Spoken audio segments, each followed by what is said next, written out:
about to get very real. Global Business 2027. First interview of the day. He's a writer for GQ, New York Magazine, Allure Magazine, a few other publications, and we're gonna go through all things UK launch. We're 3 hours into this drive right now. We're late to the meeting. We're never late to things, but we're gonna be very apologetic and knock this thing out. Hopefully he's cool about it. Let's see how this goes.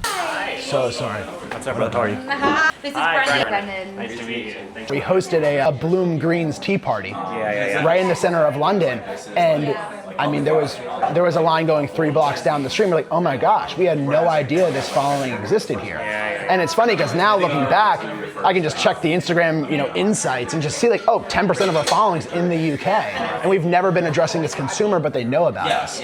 Because of social media, these borders that used to exist just culturally are quickly getting demolished, and American trends are quickly getting into other countries. UK trends are quickly coming into America, and soon there's just going to be like a global trend of whatever we're all consuming, whether that's wellness or makeup or cosmetics, right?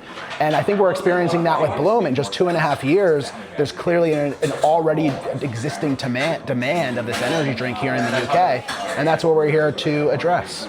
Momentum. What's kind of driving that momentum right now? It's all digital marketing, but what we've recognized is that digital marketing has an omni-channel consumer. So they're finding out about the product on TikTok and Instagram, but they're buying it at Walmart, Target, 7-Eleven, whatever it may be. So if someone's already going to their local Holland & Barrett on a semi-regular basis, maybe they're already buying cosmetics or supplements while they're there. If they've seen our product on TikTok, oh, I've been seeing it on the internet, let me give it a shot, and it's available now. So I'm a huge fan of selling in retailers, but marketing digitally. We can't just we have to work with local people and work with them to come up with a product that makes sense for this culture. Yeah. And for this, was this probably the most substantial kind of This is pretty substantial for us, yeah, definitely. But there's no doubt that it has been a lower barrier to entry to incubate products in America than it has in other countries. And we are at a point now where we have the resources to play in these other countries, and we are in no way held back by greater regulation because we're already at the top quality assurance that we could be at. And so it's funny, once we even entered business with the Dr. Peppers of the world, some of the ultra wellness community that I stay in touch with was like, now are the products going to get lower quality because you're mass produced? And I was like, no, it's actually quite the opposite. Like, we are held at a higher standard than we ever have before because of the size of the businesses that we're working with, that our products have never, just by default, been at a higher quality assurance level. So, if anything, it benefits us to have these higher regulations. Well, awesome. Brandon, this was a treat. Yeah. Thank you. I hope you have a good rest of your trip. Yeah. All right, so we just got out of this PR interview. We're here in London. They were asking about, it was actually a wellness and cosmetic journalist.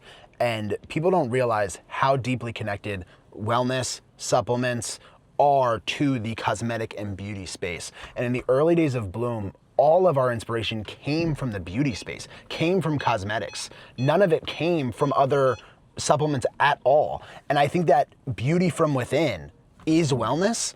And I think America, especially these retailers, Sephora and Ulta, are very behind in the idea that they should be selling and making accessible wellness and nutrition products. I imagine a world where there's Bloom fridges in Ultas and Sephoras.